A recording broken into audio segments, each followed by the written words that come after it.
This is Channel 4, where Janet Street Porter introduces the first of a new series. Men can be intriguing, fascinating and funny, and tonight I've invited two rather special ones to dinner. My first guest is the brilliant stand-up comedian Eddie Izzard. My other guest is John Simpson, the BBC's dashing foreign affairs editor. Eddie's one-man show is playing to huge audiences in London's West End. John's won many accolades for his coverage from the world's hot spots. Let's get pissed. In his reports, John makes sense out of chaos. In his monologues, Eddie creates chaos out of sense. Both of them are acute observers of human behaviour. That's why, for tonight at least, they're street porters men.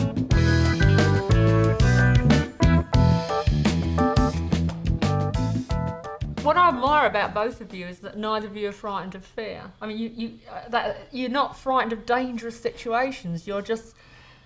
Both of you have got miles more balls than I have. You walk around in front, you go to a war zone. I'm sorry. Both have attitude. That's the key. You have attitude. People always think I have attitude. I haven't got one chance of what either of you have got. What you've got to do is go towards whatever is scary for you, because whatever's scary for someone, it might not be scary for someone else. Yeah. But you've just got to go towards things that scare you, anyone, and as long as they're positive, you will grow because of it. But when you decided to come out and to say that you like wearing women's clothes. I don't put it that way. Well, whatever. I wear dresses. Yeah, you wear dresses. All right. I will have total clothing rights like women do. Total clothing rights. Okay. Fair enough. When you decided to do that, and to not just say that's what I want to do, but actually carry it out, that requires such confidence. Yeah, well, I worked out... Most women don't even have the confidence. Most women don't even have confidence to wear women's clothes themselves. So for a man to say, hey, I want to wear whatever I want to wear. But I worked out the thing is, because I was had a certain amount of confidence, and I thought that if I did this, because I am TV, I've known since I was 4 or something, and I thought if I did this, it would be tough, but if I could pull it off and do it, and I had to do something because, gay and lesbian people are out and it pushed the thing forward, and TV have just been lost in this sort of 50s backwater, pre-Quentin Crisp era, and it had to catch up. But if you did that, my confidence level would go on to a sort of weird super level where you really don't get fazed by much. No. Because you're already a step ahead because you're going around in makeup, and that's great. Do you think that doing all those years of being a performer in Covent Garden and doing all those kind of crappy gigs and that prepares you for all that, gives you the strength to do that? Yeah, the toilet gigs. I mean, I came out before I did those. Yeah, they were. I mean, toilet gigs, like, it didn't really matter where they were. Yeah, crap venues, or sometimes shopping centres. Woking shopping centre I did. Where I can't imagine. People pushed their shopping trolley through your show. You were just like music. Yeah, I've done. You were like the comedy equivalent of music. You just weren't even there because on the street you had to actually define your space so that people would respect that space, and then it became a show. And I've had people just push stuff through. I've had in Edinburgh Festival people just casually walk very slowly through my stage, and I was trying to say, these people are and to the 12 people who were watching, I was trying to say, they shouldn't be doing this, but I couldn't get anything funny out of it. And these people destroyed my show just by wandering casually through the show, like as if someone was doing Shakespeare and 12 people just wandered casually through, saying, "Oh, look at those curtains," and they just wandered slowly through and destroyed the whole thing. Well, I'm just so impressed to have built up all these chips of confidence to kind of jump over and it's a big ledge courage, and get on with it. Do you know what I mean? Yeah, I mean, it's real jump courage. in. I mean, you've got nothing. But you see, I can't understand how you can go to a war zone and do what you said earlier, which is to tune out everybody, just get on with it, and also take a very complicated situation. That's what he was doing. That's what he was doing with the women pushing their prams through. But what prepared you to go ahead and do what you did?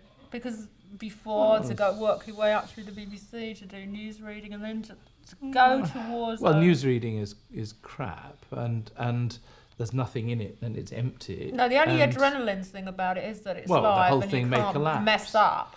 But then you can't mess up in lots of things. But it's not real. It's just reading other people's words, and it's not being out there. But you see, I mean, I just think that he and I have.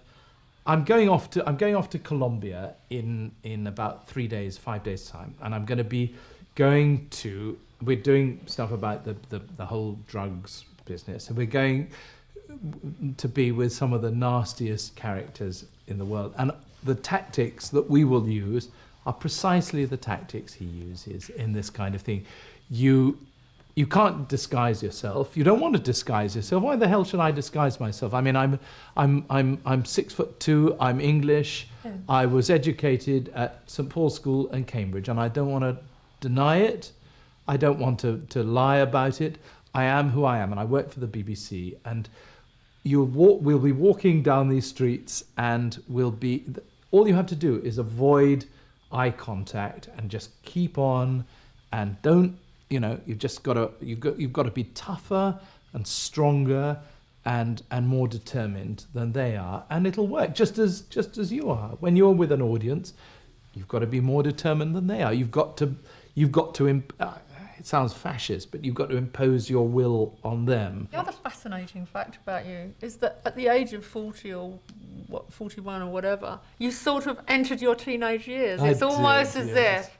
I did it the wrong way round. I know. I'm fascinated by this because he left. You split up with your wife, and your father and mother died within a short space of time, and then you started drinking because you never drunk when you were a Christian Scientist. I know. So he did it. Things that we did, Eddie. Well, Teenagers. He didn't do it till he was 40. I didn't do it when I was a teenager. I think you've got to do your teenage years, and that is what midlife crisis. I don't know. I'm not calling that midlife crisis, but if it was, but I had my midlife crisis in my 20s. That was my midlife crisis. You've got to have it at some point where you start living your life as opposed to the life that you're told to live. And if you do not do that, you do not live a life. You're not a living person. You're just someone who's following the rote that is passed down to you. Yeah. It took 6 years to tell my dad that I was TV once I came out. And I think I always thought he would deal with it. Because when I did tell him after a football match, it was a bizarre time to tell him, and I said I'm TV, and he went, "Oh, all right." And it was just the coolest reaction I could have imagined. I had a million parameters ways he could react, and he But just you didn't think he'd do it that way? I didn't think he'd do that. He just think, oh, that's Good for him, no problem. right? Yeah, It's great. very cool. When you grew up, did you touch your dad? Did you kiss him or hug him or I feel did. physically No, close it to was him? it was a huggy relationship. My mum died when I was 6, which people also think is linked to me being TV, but my jury is out on that one. But we were hugging. We attacked our family until there came a point where at school, because I wasn't admitting I was TV, I was just this male kid, and it became sissy to be too kissy or to kiss your dad or something. So I said, I remember saying, I don't want to kiss you anymore, which is, I think, a very bad time, but I think thing that you feel forced to go into, but it doesn't. Were you at boarding school? I can't remember at this time. I think perhaps I was, because we just went to normal schools. And then my mum died, and apparently for a year before she died, because she knew she was dying, and they tried to work out how life would continue afterwards, and they decided, because I think my dad had just got his career going, and so they decided boarding school was probably the only way it would work. So it's kind of weird because my mum disappeared one day, and then I didn't see my dad for 2/3 of the year as well when I was at these schools. So I had a Must have been a very isolating experience. Yeah, and it was also in Porthcawl, and it's an area. I shouldn't laugh when you say that, but it sounds. Well, Go back to your childhood, John, because your parents split up when you were incredibly young. Nowadays, a father looking after his son is not so rare. In my childhood, it simply didn't happen. There were very few women who looked after single children, at least. Because you chose to stay with your dad. Well, I rather than did, with your yes. mum, A didn't poor you? man. Do you know, I can still, of course, when I think back to myself, I was 7 years old and I stood on the doorstep, and my mother had got all her stuff packed, and I'd got my little coat like the Prince of Wales had with a little bit of velvet around the top, and I was standing there, and my father said, obviously, it was that kind of thing that you say just to kind of wound as the other person walks out. And he said, "How can you do this to the boy?" And she said, "Well, let the boy choose." And I thought, well, my mother's got 2 children by another marriage, and I thought it's only fair to stay with Daddy. Poor old sod. I said to him, I'll stay with Daddy. And I looked up and I thought, I can remember the look that passed across his face, horror. He thinks he's got the house free to himself. He's got his life free. And suddenly there's this horrible octopus that's going to grab round him and stay with him for the rest of his teenage and junior life. And I thought he was smiling, but I think it was a kind of rictus of horror as my mother, and I saw my mother walk off down with a suitcase. But you didn't see her for ages after that. I didn't, no. And your dad was quite a crazy character. Yeah, he was a lunatic. He sounds was a brilliant. He lunatic. sounds like He the was kind of great. dad that if I knew John, I think your dad was great and you think he was a bit embarrassing. Well, it was That's what- embarrassing, of course, but then your parents always are embarrassing, aren't they? But I mean, he was very embarrassing, and he was different. And you don't want kids are fascists, natural fascists. They want to merge in with other kids, and they want to stone the ones who are different. And I was different because I didn't have a mother, although I used to pretend I had a mother, of course. But also, my father was crazy and inclined to suddenly erupt at school functions and things, wearing odd clothes and shouting. He once wore diamante. I mean, it might not be so unusual now, if I may say so. But he once walked down the street wearing diamante spectacles because he'd rustled around. He bought a big job lot of spectacles, and he rustled around in them until he found the one that fitted. Only they happened to be kind of Dame Edna Everage ones, and he walked down the street. And that's fine now. I'm 51 years old. I think that's great. But when I was 11. The certain amount of the performing is linked to, I think, a certain affection thing, a certain thing of I want people to. There is a Do you want the love people, me. when There's you a go big into the love me, theatre, love like me I thing. went into the theatre to see your show on Saturday night, you've got however many thousand people sit in the theatre, what was it, 2,000 sitting? No, it's 1,400. 1,400. So he's got 1,400 people come in, he doesn't know who the hell they are, I they're going to sit down, he's going to walk on the I stage, couldn't do that. hasn't got a script and he's just going to do it. And I couldn't. all do right, that. well, I think But I do know roughly where I'm going. I mean, you know where you're going, but you also, along the way, stumble about. I will just wander off on tangents, but I've got this. But you want them to love you. Well, that is a definite affection substitute. Something to do with. I think it must link to something when my mum died, and the idea that there was. And I didn't see my dad for a long time, and so there was an affection drop off. I mean, most people must want people to like them, love Because them. you live by whatever. yourself. I do. You like living by yourself. Yeah, it's great. I think it is the way that the 21st century relationships will happen in your own space.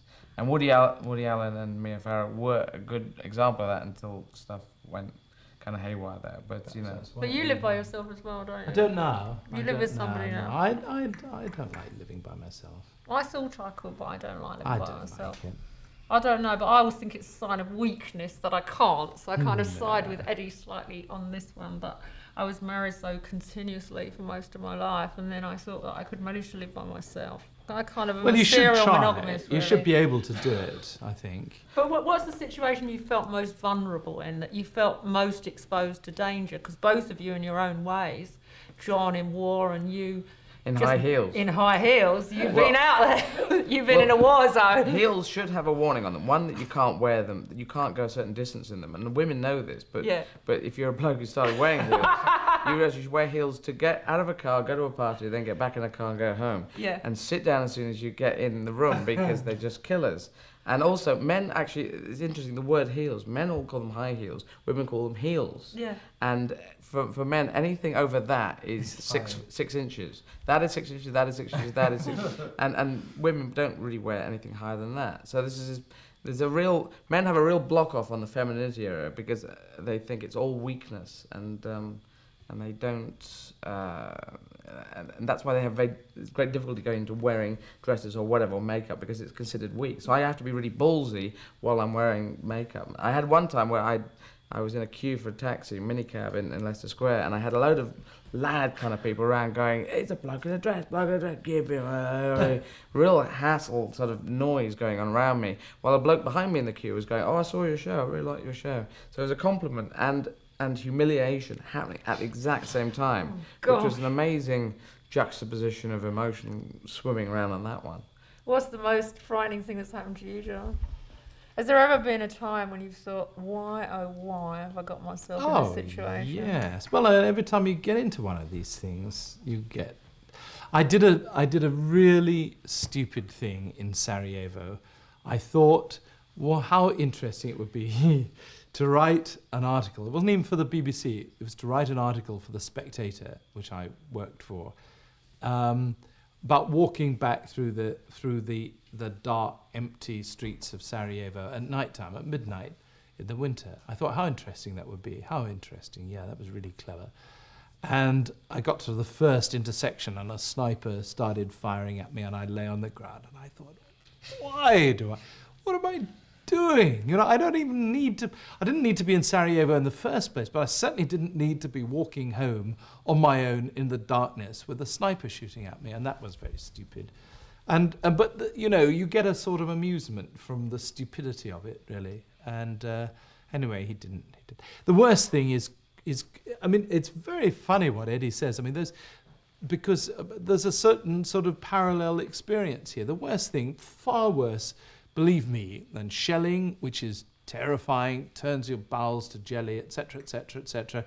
You pray. I mean, believe me, I've done all those things, but it's much, much worse to be caught by a crowd. And in the revolution in Iran in 1979, I got caught by a crowd, my camera crew and I, my colleagues and I, and they started to pull us to pieces. That was very nasty. It was very nasty indeed. I don't want ever to see anything like that remotely again. I don't want to see it. I don't want to experience it.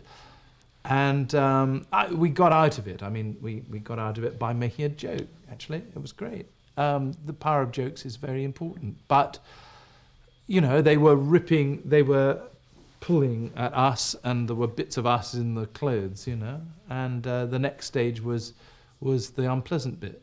I don't want to see that again. I don't want to do that again.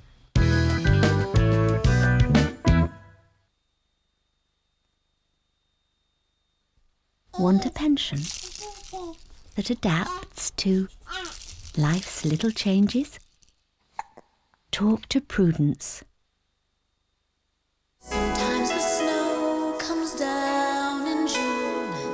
Sometimes the sun goes round the moon. Just when I thought a chance had passed, you go and save the best for last. Richer, tastier Bisto Best. Simply the best gravy Bisto have ever made.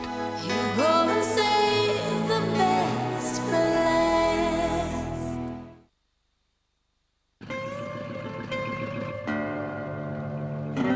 Kellogg's Crunchy Nut Corn Flakes.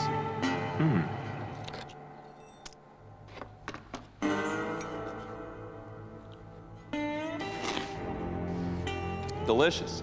I'll have another bowl. All right, let's go. Take it out of here. Let's go. Who's the guy? You were the guy who hired him. Kellogg's Crunchy Nut Corn Flakes. The trouble is, they taste too good. DFS and Northern Upholstery make you an offer that's years ahead of its time. You get all the strengths of Britain's leading upholstery specialists. Plus, for the very first time, whatever you choose, it's yours free for 1 whole year. Take 4 years free credit and you pay nothing for 1 whole year. No deposit, no interest, and no payments. You pay not 1 penny till October 1996. An offer from DFS and Northern Upholstery. Years ahead of its time.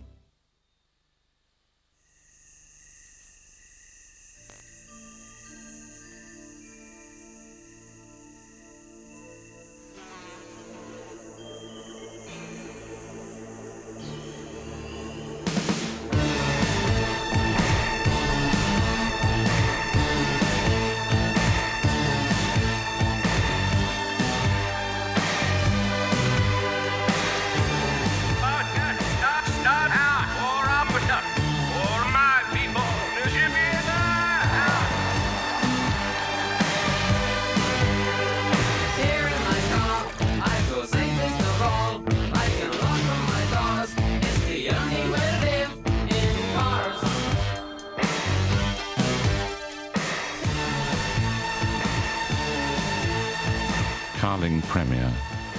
In a world that's losing its head, a lager that doesn't. Energy-saving light bulbs. What's the point? I put this ordinary bulb in weeks ago and... An energy-saving light bulb could cut your lighting bill by £10 a year. If British Gas installs central heating or replace your boiler now, you only pay a 5% deposit and not a penny more for 6 months. So call 0345 450 450 now.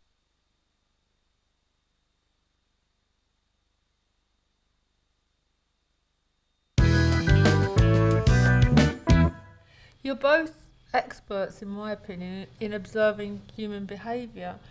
And in a way, that's what you've both built your careers on. Eddie observes human behaviour and spins it into a monologue that lasts 2.5 hours. You observe human behaviour and spin it. You have to spin it, distill it, the absolute reverse of what Eddie does. You've just got to work out where it's like taking the meat off a fish or something. You've got to work out where the bones are, you know, and work out what the key structure of the thing is. I was just thinking about what John was saying there. I mean, he does take, if it's in a war zone, it is kind of like what people see in a fantasy thing of a film, where it is some sort of story and they think fantasy, and he distills it into a 3-minute truth burst, and I take a little bit of truth which starts off from something that people haven't imagined, and it spins into this fantasy world where everything's very slow, and you're just spending 5 minutes about talking about how people approach queues at supermarkets. We're talking about how the Romans had professional mourners come in and exactly how these professional mourners worked, and just taking bits of truth that people haven't... I tend to look through things sideways as well, which I guess you must have to do as a journalist. I've always thought journalists and stand-ups have got similar things, because you've got to look for an angle on the thing. You can't just report the plain thing and just say it's there. You can do that, but it's looking across things. And I'm quite good now at jumping between subjects and linking them together on the sideways view, which is an odd one to see, but I've trained myself, and all stand-ups do train themselves to look across things. It's curiosity. I really want to know how people behave in these situations. I want to go to unpleasant places, not because they're unpleasant, not because I'm into some stupid thing, which I've actually got great contempt about A, showing that one is brave or something, because I don't believe in that kind of bravery anyway, or B, that you've got to master your own emotions or anything, because I really don't want to do it. I'm just interested. I want to know how people behave when they're in a city which is under siege and where they're running out of food or water. I mean, it was really interesting. I hate to sound like some sort of mad scientist, but being in Sarajevo when the city was running out of water was an extraordinary experience. People, you could smell people. Humbling experience. Very humbling, but also very kind of interesting. You could smell. We all smelt because we weren't drinking enough, and everybody smelt, and they were frightened in a way that they weren't frightened by not having food. And I was frightened. I thought, what do? You only last 4 days or something if you don't have enough to drink. And that is, I find it's very interesting. I want to see what happens to human nature in these situations. Not in a, as I say, not in, I hope, in a mad scientist sort of, inspect the little things through a magnifying glass, but I want to be part of it. I want to feel it for myself. And I don't want to read about it in The Independent tomorrow morning.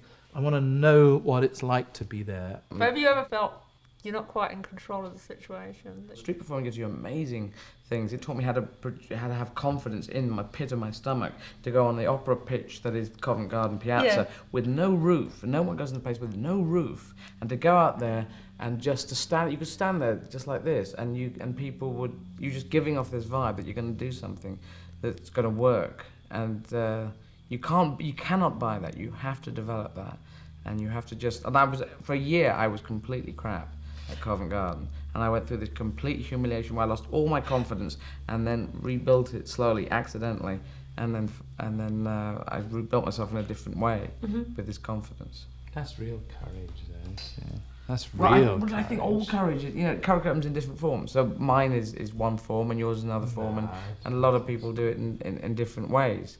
And what scares one person scares that won't be a bother to another person. I always wanted to perform, so that wasn't the big scary thing. with fear in comedy, you don't have comedy because you're too worried about entertaining an audience. And you have to push the fear right back, so you have a big, confident playing field that you can just put ideas together and stop and talk about butter or glasses or things, and just very slowly put things together and stay and be happy with silence until you get a laugh. I mean, and that's just this big, confident field. Must be very frightening, isn't it? Well, no, I push the fear back, so I don't feel the fear. If the You fear must starts have coming at in, some stage. I mean, it do when it goes wrong, when it's getting tough, then it starts creeping in, and you know that you're losing it, and you could be on a downward spiral to a nightmare gig. I mean, a 2-hour show, if after 10 minutes I've lost them, what the hell do I do for an hour 50? Has that I ever have happened? to. No, not in the big shows now. What happens is you have so many safety nets. It's like driving a car. What happens if you hit someone? What happens if you hit a tree? You've got so many safety nets, like looking in the mirror constantly, brakes, your instant natural reactions. As soon as you see something flicker in front of you, you slow down. Oh, it was just a flutter or a bird flying by. You have certain inbuilt things that you trust on to get you out of trouble, and I build these safety nets in. See, there's no courage like that. I mean, that is, you've got the results right in front of you. Don't make them laugh. Then that's a humiliation beyond anything I could feel. That's, you know, that kind of thing is the raw courage, you know? I just think it's all different, and the key thing is doing the danger that scares you the most, because you might be really good at something and you could do that, and everyone says, how can you do that? Well, you can do it, and I do like performing, so I try to push myself towards quite a few dangers that scare me, as long as they're positive. You know, like, as I say, jumping off a cliff onto a spike scares me a lot, but I don't tend to do that.